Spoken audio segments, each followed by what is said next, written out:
ان ہو وہ قوت حافظہ کے مالک ہیں. اس موضوع پہ کثیر باتیں موجود ہیں. ایک میں نے پہلے عرض کی، ایک اب ہے. آپ کی طبیعت مبارک خراب ہو گئی، حکماء نے آپ کو عوام الناس سے ملنے سے روک دیا.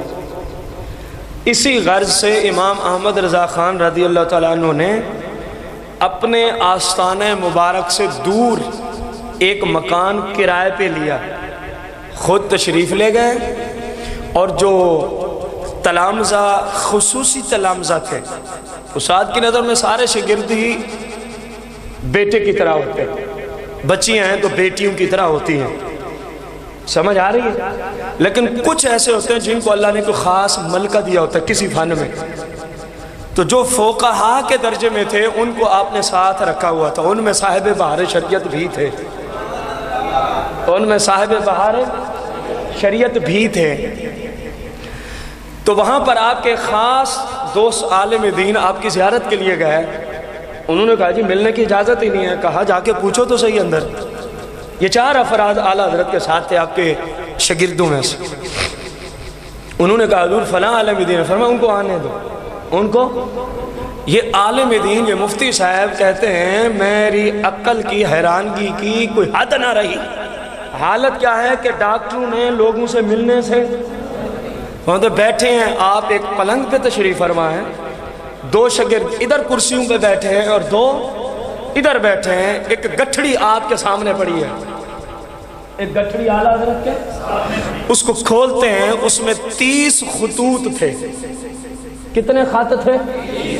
30. ایک خود نکال لیا، ان پہ سارے فتویٰ لینے کے لیے سوالات تھے، اور باقی شاگردوں کو کہا تم تقسیم کر لو، تم تقسیم کر لو.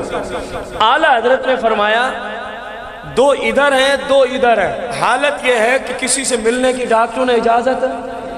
فرمایا کہ بیٹا اپنا اپنا سوال جو ادھر لکھا ہوا ہے وہ بولتے جاؤ اور میں تمہیں فتویٰ لکھواتا جاتا ہوں. اب ذرا غور کرنا، ایک یہ، دوسرا یہ، تیسرا یہ اور چوتھا یہ. وہ مفتی صاحب کہتے ہیں میں تو پاگل ہی ہو گیا کہ یہ انسان ہے کہ فرشتہ ہے، انسان ہے کہ فرشتہ ہے. ادھر والے شاگرد نے کہا حضور یہ سوال ہے. فرمایا اس کا جواب شروع کرو. اس کو چند کلمات لکھوائے. اگلے نے کہا حضور یہ سوال ہے. اس کو چند کلمات لکھوائے. اگلے نے کہا حضور یہ سوال ہے. اس کو چند کلمات لکھوائے. اگلے نے کہا حضور یہ سوال ہے. اس کو چند کلمات. پھر پہلے کی طرح منتقل ہوتے ہیں. اوہ ہماری عقلیں تو اتنی ہیں، 2 بندے سوال کریں ہمیں سوال نہیں سمجھ آتا. ذرا غور کر، اعلیٰ حضرت جہاں تک پہلے کو سوال کا جواب دے چکے ہیں، مثلا 3 جملے، چوتھا جملہ اس کو لکھوا کے پھر اگلے کی طرف، اس کے سوال کا جہاں تک جواب تھا اس سے اگلا جواب، پھر اگلے کی طرف، پھر اگلے کی طرف. ایسے ہی اعلیٰ حضرت نے سارے فتاوی جات ان کو لکھوا دیے. یہ کہتا ہے میں حیران رہ گیا، رب کعبہ نے ایسے لوگ بھی پیدا کر رکھے ہیں کہ جن کو رب نے اس قدر عقل سلیم کا ملکہ